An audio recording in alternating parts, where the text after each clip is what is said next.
Peki şöyle aslında sevgili Kesira, Dicle'nin bıraktığı yerden devam edersek, e, evet devlet aslında bir yerde de aslında devlet ağızlı bir yayıncılık da yapılıyor ve bu yayıncılıkta çok fazla dezenformasyon ve manipülasyonlar da çok yoğun olabiliyor. Çünkü ana akım medya bir yerde aslında iktidar sistemlerinin elinde oluyor. Şimdi böyle bir yerde sizin değerlendirmeniz neler oluyor?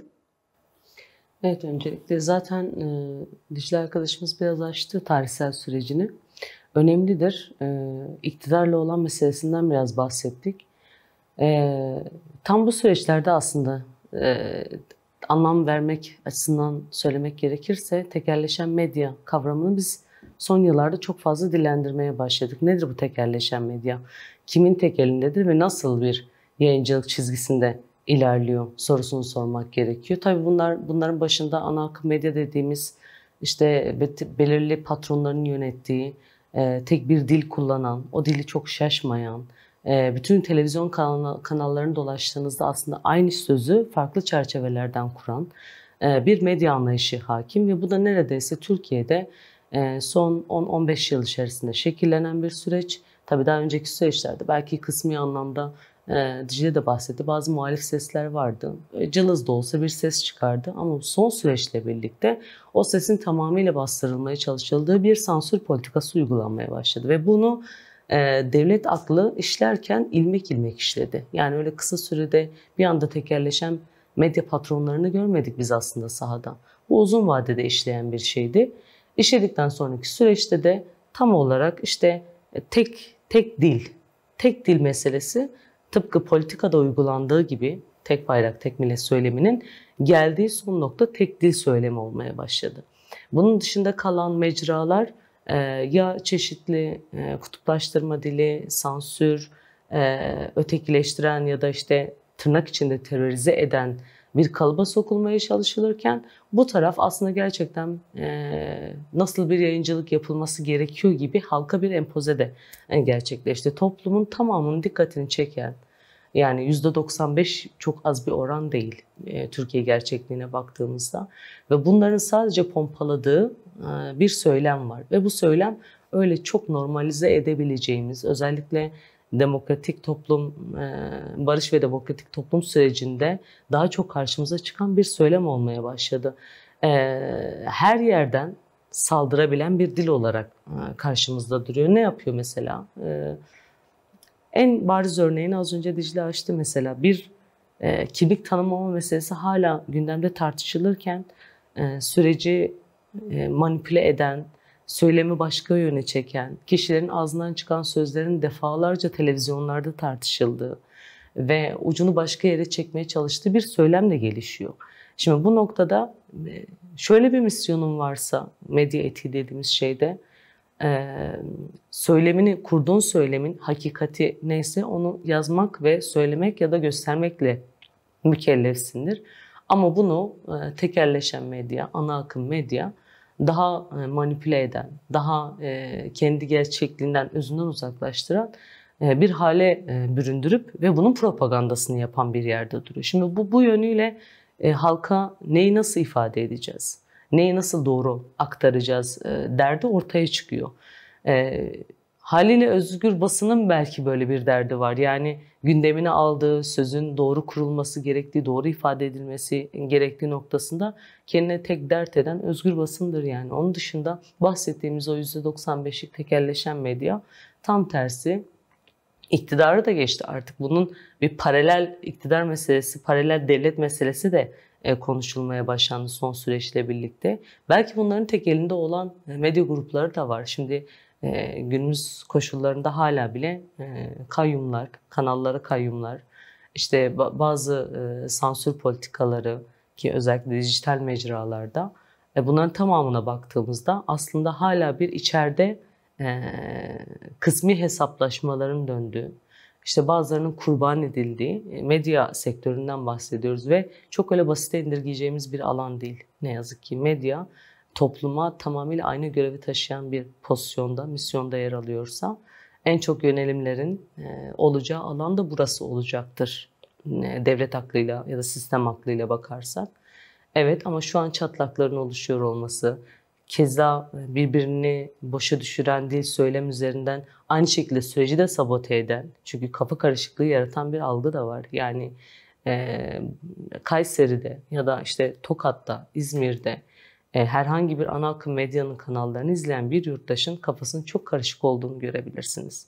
Çünkü doğru temelde bir şey aktarılmıyor, empoze edilmiyor. Tam tersi, onun yerine daha sürecin karşısında durmaya çalışan ama aynı zamanda hakikatin çok dışında bir dil, ayrıştırıcı dil dediğimiz dili kullanarak tamamıyla şu an kafa karıştırıcı bir yerde duruyor. Toplumun dil olarak kafa karıştırıcı bir yerde duruyor. Bu yönüyle de aslında hem eleştiren bir yerde durmak gerekiyor. Özellikle gazetecilerin, özellikle muhalif durmaya çalışan gazetecilerin en çok vurguladığı son süreçte söylem bu. Neden nefret dilini bu kadar çok kullanıyoruz? Neden bu kadar çok manipüle ediyoruz? Neden bu sürecin kenarında, köşesinde kaçmaktansa içinde yer almayı kendimize esas görmüyoruz diye söylemler de gelişmeye başladı. Bence bu çok değerlidir, çok da önemlidir. Bunun da sahiplenicisi olmak gerektiğini düşünüyorum. Sevgili Kesira, aslında az önce kendi sözlerinde de şöyle değinmiştin ya, yani evet, medyada aslında kötücül bir dil de var. Kutuplaştıran ya da dışlayan, ötekileştiren bir dil de mevcuttur. Tam da böylesi bir yerde, yani evet, devlet aygıtı medyayı çok iyi bir araç olarak kullanıyor. Tam böyle bir yerde o barış kültürünü oluşturmak nasıl olacak peki? Aslında şöyle, yani savaş süreçleri gibi, ki baktığımız günümüz koşullarında müzakere sürecinin bu noktaya gelmesi bile bir 50 yılı bulabildi. Çatışmalı süreçten bahsedersek bir 50 yıl. Şimdi barış dilinin hemen bir anda oluşmasını da çok beklemek bana göre ütopik bir şeydir. Ama nasıl olabilir? Biraz temel taşlarını döşeyerek bu süreçten başlayabiliriz. Mesela örneklendirmesini yapmak gerekirse, medyada özellikle aklı selim davranıp gerçekten bu meselenin çözümü noktasında kendini dert eden gazetecilerin çıkıp bu sözü bir kere üst perdeden kurması gerekiyor. Yani buna biz hepimize dahil olmak üzere. Cılız olan, bastırılmış olan sesin biraz daha gür bir şekilde yankılanması gerekiyor. Bu sürecin yöntemi nasıl işlemeli? Gazetecilerin durduğu nokta neresi olmalı? Süreci ne kadar sahiplenen bir yerde durabilir? Yani sahiplenmeden kastımız işte sadece bir tarafı tutmak değil, yani Dicle'nin bahsettiği mesele gibi. Bu dengeyi sağlayabilecek. Çünkü bu süreç de uzun vadeli bir süreç. Hemen çözümlerin bir noktada kavuşacağı bir süreç değil. Bunu nereden baksak 3 aşağı 5 yukarı algılayabilecek düzeyde bu toplum. O zaman bunun yöntemi olarak da, yani dilin biraz yumuşatılması gerekiyor. Bir kere buradan başlaması gerekiyor. Hala günümüz koşullarında son yapılan geri çekilme çağrısından sonra bile atılan manşetlere baktığınızda medyanın dilinde tek bir değişikliğin olmadığını görebiliyoruz. Bu bir yıllık sürecin getirisinin sonucunda bir medya mecrasını kullanacağı dil olamaz. Çünkü hala karşılıklı müzakere süreci tam net oturtulmuş durumda değil. Yani hala bir taraf adım atıyor, bir taraf sadece bekleme halindeyken bu kadar acımasız söylem dil olarak kullanılması gazeteci etiğine de aykırı bir şey aslında. Bir kere az önce de bahsettiğim gibi yumuşatılan bir dile ihtiyacımız var. Toplumun tıpkı o barış süreci 2013-2015 sürecinde yaşanan süreç gibi söylemlerin biraz daha yumuşatılması, kullanılan dilin, yani terör gibi, işte elebaşı vesaire diyebileceğimiz bütün kavramların bir kere gerçekten kenara konulması gerekiyor. Bir muhatap gerçekliği var, bir söylem gerçekliği var, bir toplumun yaşadığı acılar hakikati var. Bunların hepsini görmezden gelip üstenci, yani egemen bir dille hala medya alanında bir şeyler ürettiğini düşünmek tamamıyla bu süreci sabote eden bir yerde de duracaktır. O yüzden hani biraz daha ilerlediğini varsaydığımız sürecin söylemde, pratikte kişileri muhatap kılarak, yani örneğin mesela hala medyada seçilen kişiler var. Yani belli kanatların televizyona çıkıp sadece konuşuyor olması bile bu dilin hala oturmamış olduğunu gösteriyor. Örneğin bu sürecin bir de siyasal muhatapları var örneğin. Buradan en çok dert yakınan kesimlerden bahsediyor. Siyasi uzantılar. Örneğin diyor ki bir devletin varlık ve yokluk meselesini size mi tartıştıracağız gibi söylemler şekilleniyor. Meselenin devletin varlık ve yokluk meselesinin olmadığının hakikatini bir kere halklara, toplumlara anlatmak gerekiyor. Bu dili bir kere kurmak gerekiyor. Meselenin bu ülkeyi bölen bir yerde değil, tam tersi bütünleştirici bir sürece entegre olma meselesinin olduğunu anlatmak gerekiyor. O yüzden burada dil değişmesi gerekiyor. Bir de sonuç itibariyle birçok siyasi aktör var hala. Medyada gösterilmeyen, yansıtılmayan, söz kurmasına izin verilmeyen ya da sansürlenen, az önce Dicle'nin de bahsettiği kırpılan sözler var. Yani sadece o sözler üzerinden bile manipülasyonlar yaratılan bir algı meselesi var. Bunların tamamının bir kere önce ortadan kalkması gerekiyor. Evet, herkesin söz kurma hakkı vardır. Olmalıdır da ifade özgürlüğü kapsamında ayrık fikirlerin de söylem kurabilmesi dışarıda provokasyonun azalması anlamına gelir. Doğru. Ama bu söylemin dil olarak çok keskin, ayrıştırıcı, üstenci, egemen. Bunların tamamıyla bu kapsamda değil de biraz daha gerçekten yapıcı olabilmesi gerekiyor.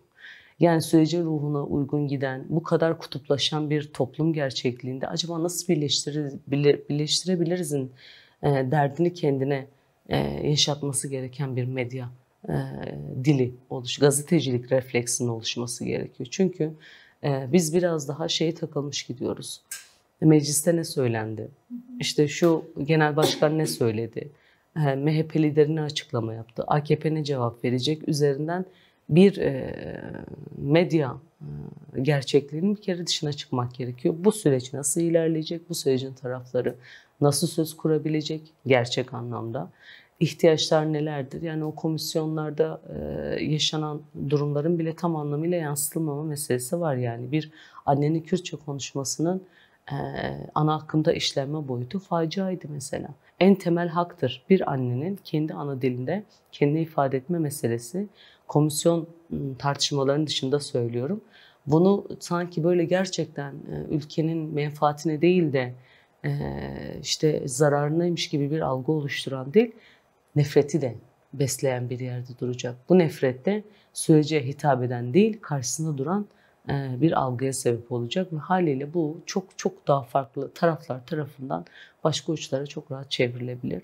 O yüzden medyada barışın dili gerçekten çok önemlidir.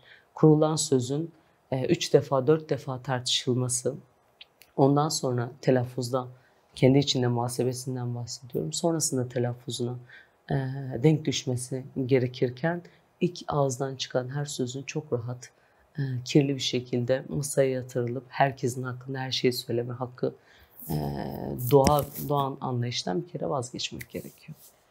Şöyle o zaman şey diyebilir miyiz? Yani komisyonda medyanın dili nasıl olması gerektiğine dair bir tartışma ya da bir öneri sunulması gerekmiyor muydu? Aslında buna benzer tartışmaları biz Ankara'ya bir grup şeklinde gittiğimizde buna en çok tartıştığımız şey buydu. Hani komisyon herkesi dinledi ama bu süreçte önemli faktörlerden bir tanesi aynı zamanda basındı. Hani basın neden özellikle dinlenmede kaçıldı? Çünkü TÜGVA gibi bir vakıf ya da ona benzer vakıf ve dernekler dinlenileceğine gerçekten her toplumun her kesiminden gazetecilerin çağrılıp burada gazeteciliğin nasıl bir dil oluşturması gerekiyor üzerinden de bir dinlemeye ihtiyaç vardı. Çünkü Kürdistan'da gazetecilik yapmak demek bir ayağınızın ya işte ölümle karşı karşıya kalması, bir ayağınızın ya da zindanlarla karşı karşıya kalması demektir. Mesela en çok burada gazetecilerin de dinlenmesi gerekiyordu.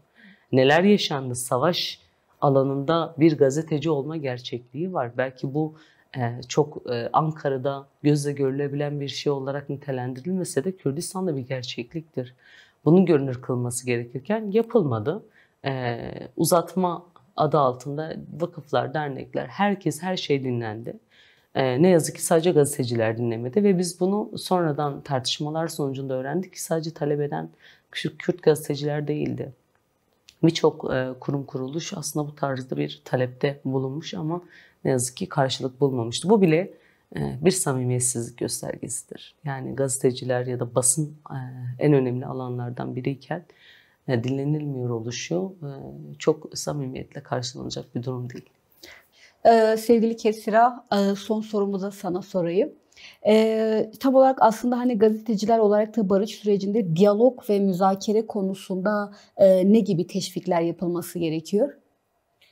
Müzakere ve diyalog süreçlerinde bir kere basının az önce bahsettiğimiz bu komisyon meselesinden devam edersek bir bütünen bu işin yürütücülerinin basını da bu işin içine katarak sürdürebilmeleri gerekiyor. O az önce konuşma esnasında dönen işte İmralı'daki notların sızdırılan bir yerde tutup onun bir de fişlenen bir tarafı şeklinde değil de gerçekten bu işin yürütücülerinden bir tanesi olarak görüp işin içine katan, tamamıyla sürece sağlıklı ilerleyebilmesi için manipülasyonun ve o tıkatan kanalların tamamının bir kere susturulması gerekiyor. Yani susturulmadan kastımız bu iktidarın yapmaya çalıştığı işte kayyum atamalar, kapatmalar, erişim engellerinden bahsetmiyoruz tabii ki de.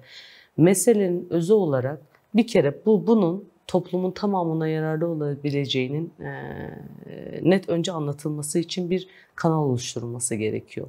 Dil kanalının oluşturulması gerekiyor. Beraberinde de sürecin her işleyişi ki tıkanıklıklarıyla beraber hala da sürdürülmeye çalışılan bir yerde duruyor. Bir tarafın istikrarı sayesinde. Bu noktadan başlayarak aslında neler hedefleniyor, neler yapılması gerekiyor topluma anlatmak gerekiyor. Çünkü toplumda şöyle bir duygu var.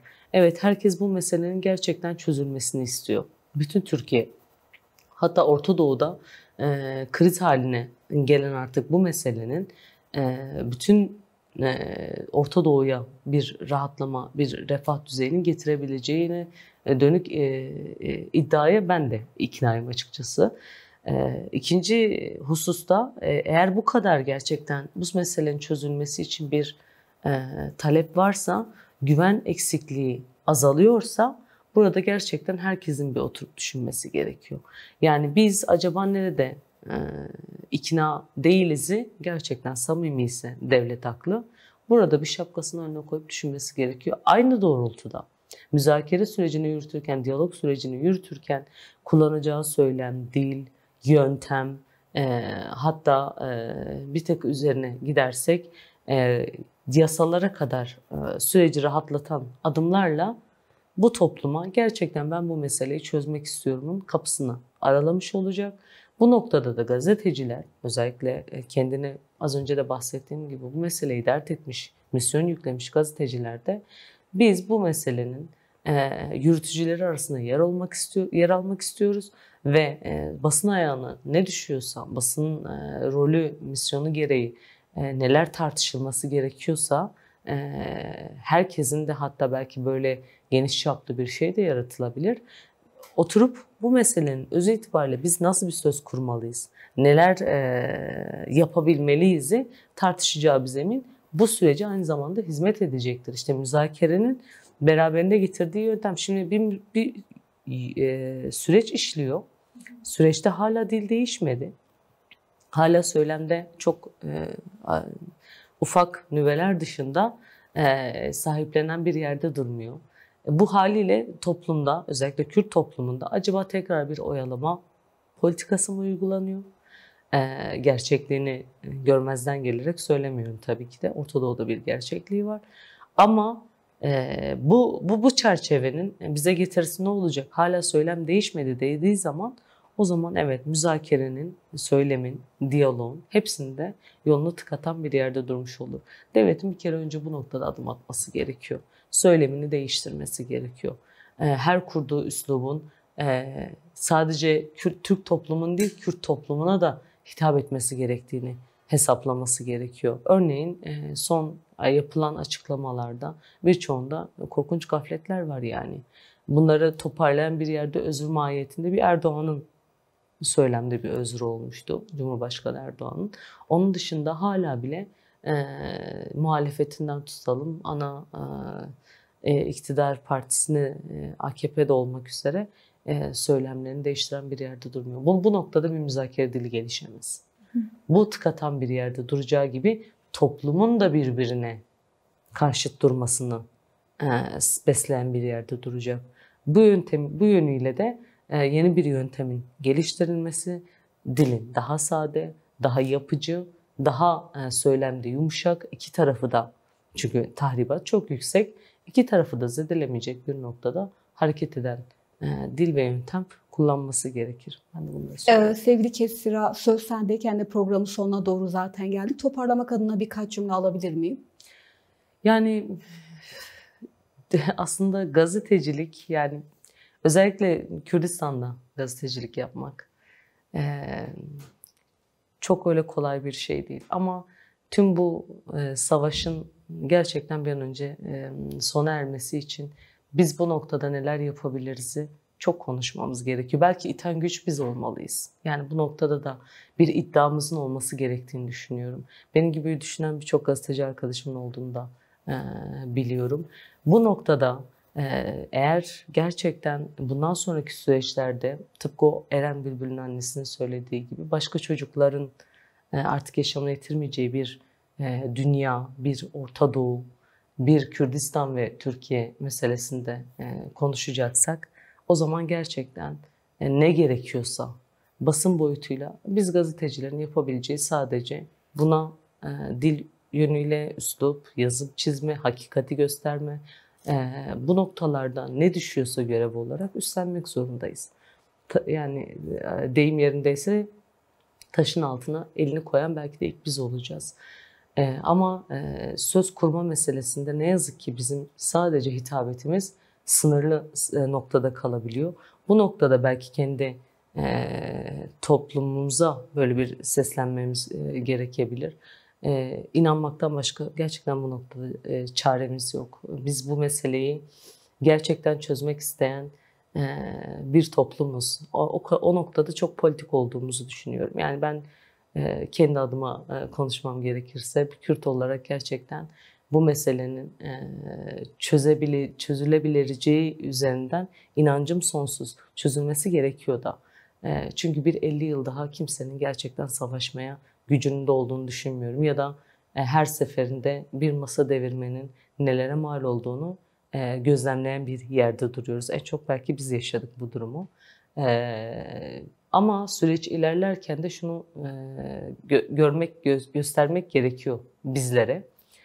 Sansürlemeden, hala cezalardan, hala soruşturmalardan, söylemde, pratikte değişmeyen yöntemlerden bir kere devlet aklının vazgeçmesi gerekiyor.